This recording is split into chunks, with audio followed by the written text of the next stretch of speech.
In the quaint little neighborhood of Maplewood, where lawns are manicured to perfection and the mailboxes are painted in uniform shades of beige, a storm is brewing over the seemingly innocuous rules of the Homeowners Association HOA.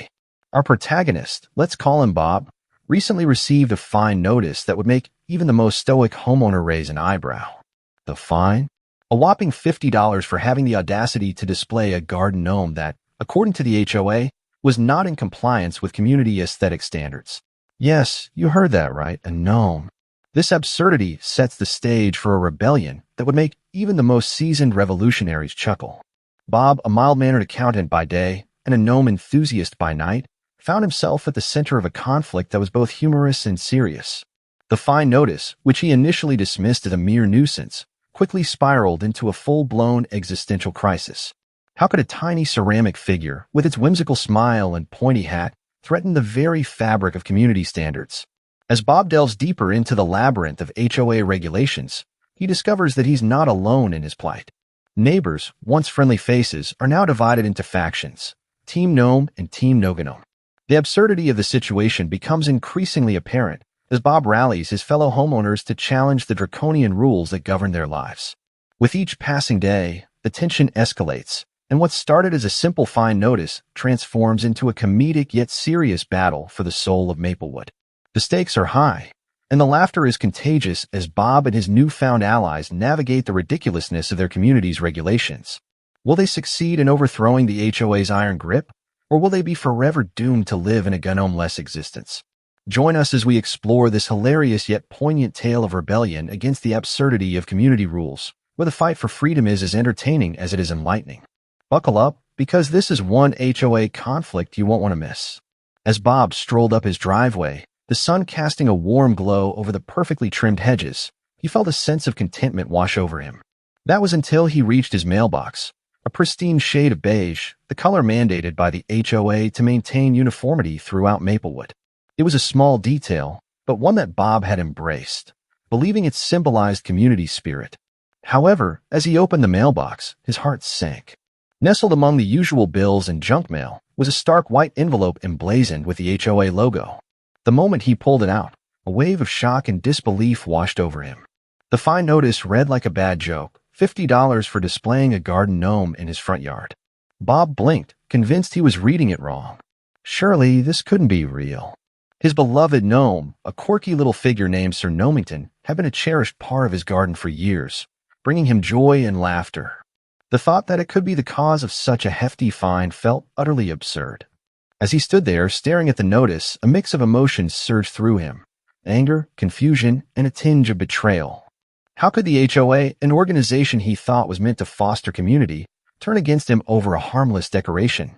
Just then, the name at the bottom of the notice caught his eye: Karen Montgomery. The mere mention of her name sent a shiver down his spine. Karen, the self-appointed enforcer of HOA rules, had made it her mission to uphold the community standards with an iron fist. Known for her no-nonsense attitude and penchant for nitpicking every little detail, she had become the antagonist in Bob's story. Her relentless pursuit of conformity had turned the once friendly neighborhood into a battleground of rules and regulations. As Bob crumpled the notice in his hand, he realized this was more than just a fine. It was a declaration of war against the absurdity of community governance, and he was ready to fight back. The evening of the HOA meeting arrived, and Bob felt a mix of anxiety and determination as he entered the community center. The room was packed with neighbors, their expressions a blend of curiosity and concern. The air was thick with tension, punctuated by the low murmur of conversations. Bob took a deep breath, scanning the crowd for familiar faces. He spotted a few allies from Team Gnome, their supportive nods giving him a boost of confidence. As the meeting commenced, Karen Montgomery took her place at the front, exuding an air of authority that could silence even the rowdiest of crowds. Dressed in her signature blazer and armed with a clipboard, she was the embodiment of HOA enforcement. Bob could feel her piercing gaze as she called the meeting to order, her voice dripping with condescension as she outlined the agenda. When it was finally his turn to speak, Bob stood up, heart racing. He cleared his throat, trying to project calmness despite the fluttering in his stomach. "I'm here to appeal the fine regarding my garden gnome," he began, his voice steady but laced with defiance. The room fell silent, all eyes on him. He could sense the collective anticipation, as if everyone was waiting for a showdown. Bob launched into his argument, highlighting the absurdity of the fine. We're talking about a harmless gnome. It's not like I've painted my mailbox neon pink or installed a flamingo lawn ornament. The crowd chuckled, but Karen was unfazed. She leaned forward, her expression stern. The rules are in place for a reason, Bob. We must maintain the aesthetic integrity of our community. Her words hung in the air, and Bob couldn't help but roll his eyes. Aesthetic integrity? We're discussing mailbox colors here. Beige, taupe, and off-white. How is that a standard of beauty? The absurdity of it all struck him, and he pressed on, fueled by the laughter of his neighbors. As the meeting progressed, Bob felt a surge of camaraderie with those around him. They were all in this together, united against the ridiculousness of Karen's reign. The tension in the room shifted, and for the first time, he sensed that the tide might be turning. This wasn't just about a gnome anymore. It was about reclaiming their community from the clutches of absurdity. After the HOA meeting, Bob found himself in a whirlwind of emotions. The laughter and support from his neighbors had ignited a spark within him, but he was still grappling with the internal conflict between compliance and rebellion. On one hand, he could simply repaint his mailbox beige and avoid further confrontation with Karen Montgomery and the HOA. On the other hand, the thought of surrendering to such absurdity felt like a betrayal to himself and his newfound allies. As he paced around his yard, Sir Nomington watching over him with a cheeky grin, an idea began to form in his mind, a subtle yet defiant act of rebellion. What if he painted a hidden blue dot on a mailbox? It would be a small, almost imperceptible mark, but would symbolize his protest against the rigid conformity that the HOA enforced. The blue dot would be a secret badge of honor, a way to express his individuality while still appearing compliant on the surface. Bob chuckled at the thought. It was both ridiculous and brilliant. He could already envision the puzzled looks on his neighbors' faces as they noticed it, and he felt a rush of excitement at the prospect of sparking a movement. That weekend, armed with a can of blue paint and a paintbrush, Bob set to work. He carefully painted the dot on the back corner of the mailbox, ensuring it was discreet yet visible enough for those in the know. As he stepped back to admire his handiwork, a sense of satisfaction washed over him. This was more than just a dot. It was a declaration of his refusal to be silenced by the HOA's draconian rules. However, Bob knew that this act of defiance would likely escalate the conflict with the HOA. He could already imagine Karen's reaction when she inevitably discovered the blue dot. Would she see it as a challenge? Would she retaliate with more fines or threats? The thought sent a thrill of adrenaline through him. He was ready to embrace the chaos, to stand up for his right to express himself in a community that had become stiflingly uniform. With a grin, he realized that this was just the beginning of a much larger battle, one that would unite his neighbors and challenge the absurdity of their HOA's reign. As the days turned into weeks, the conflict between Bob and the escalated in ways he never imagined. It started innocently enough, with the arrival of another fine notice, this time for a discrepancy in mailbox color. Bob couldn't help but laugh at the absurdity of it all. The blue dot, which he had thought was a clever act of rebellion, had caught Karen Montgomery's attention. She was relentless in her pursuit of conformity, and it seemed that every time he turned around, she was there, clipboard in hand, ready to enforce the rules with an iron fist. Karen's inspections became a regular occurrence, her hawk-like gaze scanning the neighborhood for any sign of noncompliance. Bob could almost hear her cackling with glee as she issued fines for the most trivial infractions. One day, she knocked on his door to inform him that his lawn was 1 inch too long and slapped him with a $25 fine. Another time, she cited him for having a non-approved flower arrangement on his porch. Each notice felt like a badge of honor, a testament to his growing defiance against the absurdity of the HOA's regulations. With every fine, Bob's determination to resist the HOA's authority only intensified. He began to rally his neighbors, sharing stories of their own ridiculous fines and encouraging them to stand up against Karen's tyranny.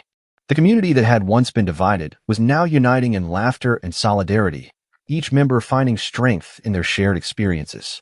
Bob organized a protest day, where everyone would display their quirkiest decorations, from flamingos to garden gnomes, in a show of defiance against the HOA's oppressive rules. As the fines piled up, Bob's reactions ranged from disbelief to outright amusement. Another fine for my mailbox? What's next? A fee for breathing too loudly. He joked with his friends, trying to keep the mood light despite the mounting pressure. The absurdity of the situation became a source of camaraderie, and Bob found himself laughing more than ever. He realized that this battle was about more than just a gnome or a blue dot. It was about reclaiming their right to individuality in a community that had become stiflingly uniform. With each fine, he felt more empowered, ready to take on Karen and the HO, determined to turn the tide in their favor. One crisp Saturday morning, as Bob sipped his coffee and gazed at the beige facade of his house, an audacious idea struck him like a bolt of lightning. Why not paint his entire house blue? It would be a bold statement of freedom, a vibrant declaration against the oppressive rules of the HOA. The thought sent a thrill of excitement coursing through him. He could already envision the bright blue exterior standing out against the sea of muted colors in Maplewood, a beacon of individuality amidst conformity. Bob called his best friend Mark, who had always been his partner in crime. "Mark, I got a wild idea," he said, barely able to contain his enthusiasm. "I'm going to paint my house blue." There was a moment of silence on the other end, and then Mark erupted into laughter. "You're serious? That's brilliant. I'm in." The camaraderie between them was palpable, and they quickly made plans to turn Bob's rebellious vision into reality. As the sun rose higher in the sky, Bob and Mark gathered supplies, their excitement infectious. They spent the day prepping the house, laughing and joking as they painted. With each stroke of the brush, Bob felt a sense of liberation wash over him. The blue paint symbolized more than just a color. It represented his defiance against the HOA's suffocating rules and a celebration of individuality. It was a statement that he would no longer be confined by the absurdity of community standards. When the transformation was complete, Bob stood back to admire their work. The house gleamed in the sunlight, a bold splash of blue that demanded attention. As word spread through the neighborhood, reactions poured in. Some neighbors were shocked, their jaws dropping at the sight of the vibrant blue house. Others, however, were inspired, nodding in approval and cheering Bob on for his audacity. But no one was more furious than Karen Montgomery. The moment she laid eyes on the blue house, her face turned crimson with rage. She stormed over, clipboard in hand, ready to unleash her wrath. "This is unacceptable," she shouted, her voice dripping with disdain. Bob stood tall, a grin spreading across his face. He had ignited a firestorm, and he was ready to face the consequences. The blue house was not just a paint job. It was a rallying cry for freedom, and he was determined to defend it. As the vibrant blue of Bob's house settled into the neighborhood, the reactions from his neighbors were a mixed bag, creating a palpable tension in the air. Some residents, initially taken aback by the bold transformation, quickly rallied around Bob, their faces lighting up with admiration. "Finally, someone is standing up to the HO," exclaimed Mrs. Thompson, who had long been frustrated by the stringent rules. She brought over a plate of cookies, declaring, "You've inspired me. I might just paint my shutters a bright yellow." Her enthusiasm was infectious, and soon a small group of neighbors gathered in front of Bob's house, sharing stories of their own frustrations with the HOA. However, not everyone was pleased. A faction of the community, led by none other than Karen Montgomery, was outraged. "This is an affront to our neighborhood standards," she proclaimed at the next community gathering, her voice rising above the murmurs of dissent. "If we allow this kind of behavior, what's next? A polka-dotted house." Her words struck a chord with some residents, who nodded in agreement, fearing that Bob's defiance would lead to chaos and a breakdown of the community's aesthetic. The division within Maplewood was stark. It was no longer just about a garden gnome or a bloof. It had escalated into a full-blown battle over the very essence of their neighborhood. As the days passed, the atmosphere grew increasingly charged. Supporters of Bob began to express their frustrations more openly, while opponents, emboldened by Karen's rhetoric, started to voice their concerns about the slippery slope of allowing such individuality. "What if everyone starts painting their houses wild colors?" one neighbor lamented, shaking his head. "We'll lose our property values." Amidst this turmoil, the HOA prepared its counterattack. Karen, fueled by her indignation, organized an emergency meeting to address the blue house crisis. She sent out notices to all residents, urging them to attend and voice their opinions. The stakes were high, and Bob knew that the HOA would not back down easily. As he prepared for the impending showdown, he felt a mix of excitement and apprehension.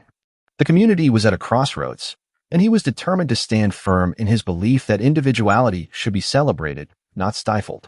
The battle lines were drawn, and Bob was ready to defend his blue house and the spirit of freedom it represented.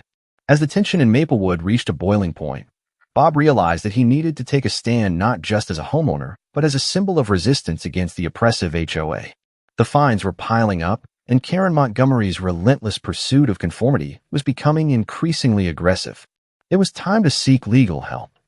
After some research and recommendations from supportive neighbors, Bob found an attorney named Donna, who specialized in HOA disputes.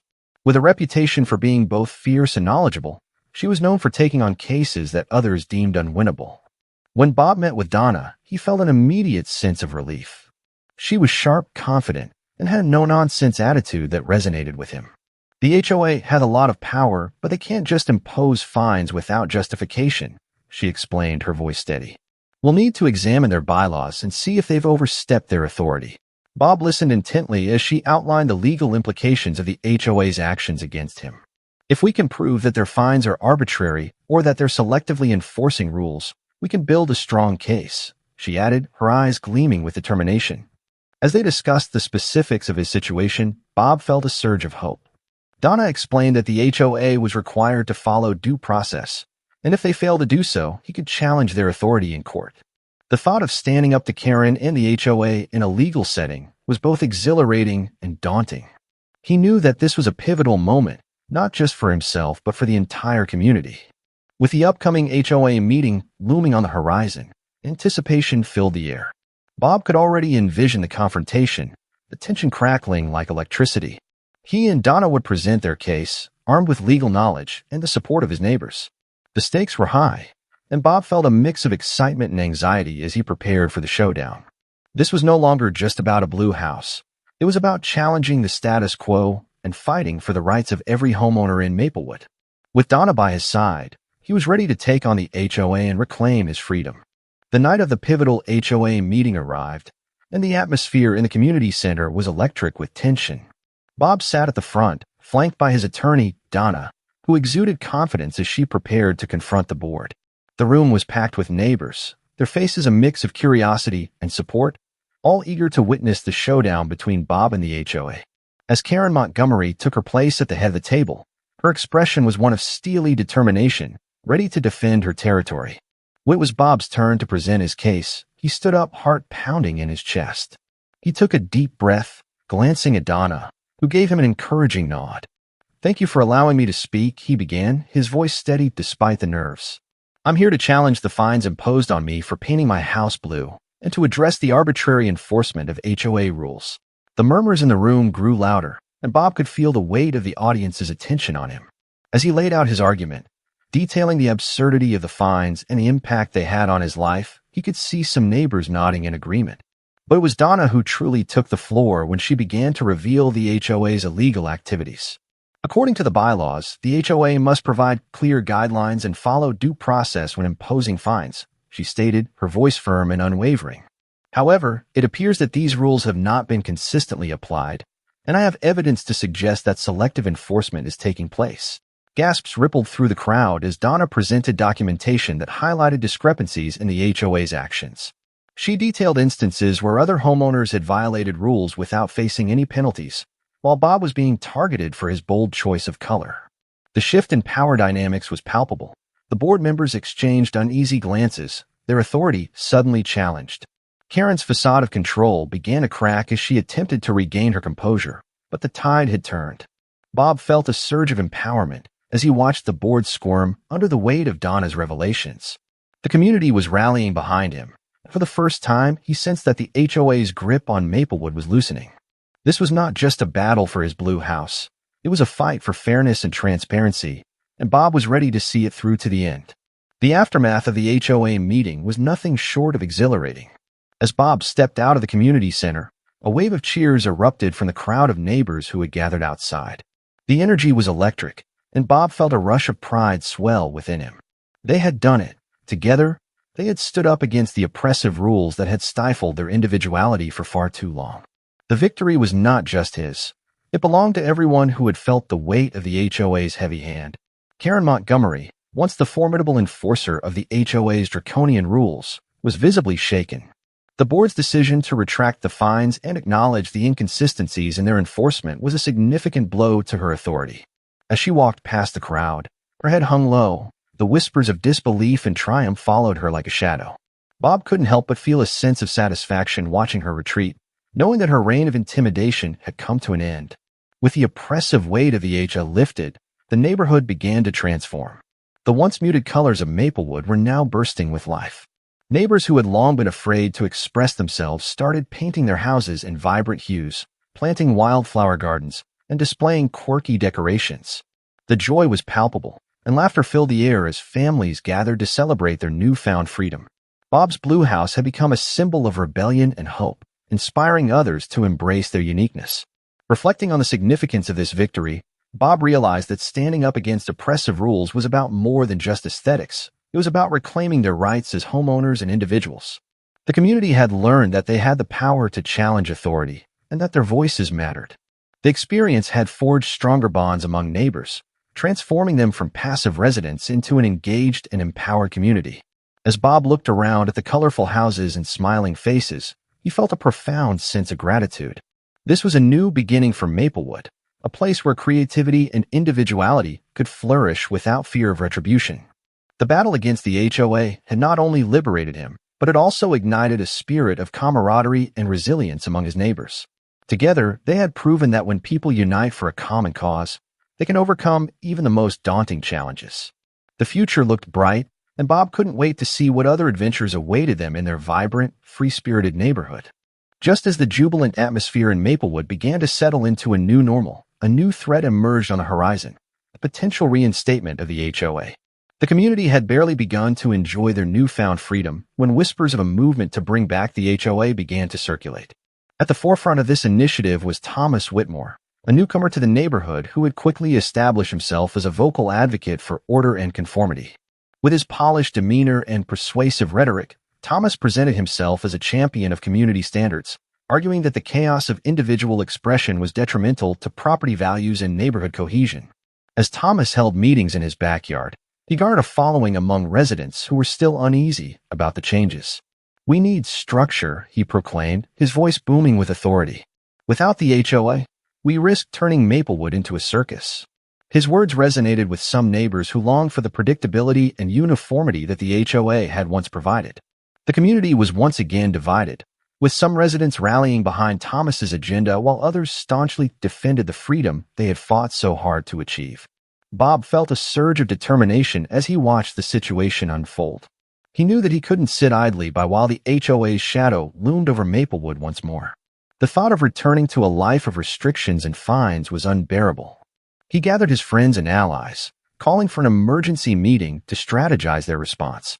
"We can't let this happen," he urged, his voice steady and resolute. "We fought too hard for our freedom to let it slip away again." In the days that followed, Bob and his supporters organized a campaign to raise awareness about the dangers of reinstating the HOA. They created flyers, held community forums, and even set up a petition to gather signatures against Thomas's movement. Bob emphasized the importance of unity and the need to protect the vibrant spirit that had blossomed in their neighborhood. "This is about more than just a house or a color," he reminded his neighbors. "It's about our right to express ourselves and live authentically." As the tension mounted, Bob knew that the upcoming community vote on the HOA's reinstatement would be crucial. He was determined to mobilize the community, reminding them of the joy and freedom they had fought for. The stakes were high, and Bob was ready to lead the charge once again, prepared to defend the individuality that had become the heart and soul of Maplewood. With the threat of the HOA's reinstatement looming, Bob and his friends sprang into action, determined to gather signatures against Thomas Whitmore's movement. They organized a weekend canvassing event, armed with clipboards, pens, and a passionate resolve to protect the newfound freedom of their community. As they set out, Bob felt a mix of excitement and apprehension. This was a crucial moment, and they needed to rally as much support as possible. The first stop was Mrs. Thompson's house, where they were greeted with warm smiles and enthusiastic nods. "I'm with you all the way," she exclaimed, eagerly signing the petition. Her support fueled their momentum, and soon they were moving from door to door, sharing their message of unity and individuality. "We fought hard for our freedom, and we can't let it slip away now," Bob declared, his voice ringing with conviction. However, not everyone was receptive. As they approached the home of Mr. Jenkins, a longtime resident who had been a staunch supporter of the HOA, they encountered skepticism. "I just think we need some rules," he said, crossing his arms defensively. Without them, things could get out of hand. Bob took a deep breath, recognizing the challenge ahead. I understand your concerns, Mr. Jenkins, but look at how much happier everyone is now. We've created a community where we can express ourselves freely. Despite his efforts, Mr. Jenkins remained unconvinced, and Bob felt a pang of frustration. It was clear that convincing skeptics would be a significant hurdle. They encountered others who echoed similar sentiments, fearing that without the HOA, property values would plummet or that the neighborhood would descend into chaos. Bob and his friends listened patiently, trying to address their concerns while emphasizing the importance of community spirit and individuality. As the day wore on, they managed to gather a substantial number of signatures, but the challenges weighed heavily on Bob's mind. The upcoming meeting to vote on the HOA's reinstatement was just around the corner, and he knew that every signature counted. The stakes were high, and the division within the community was palpable. With the deadline approaching, Bob felt a renewed sense of urgency. He organized a final push, rallying his friends to host a neighborhood gathering where they could discuss their vision for Maplewood's future.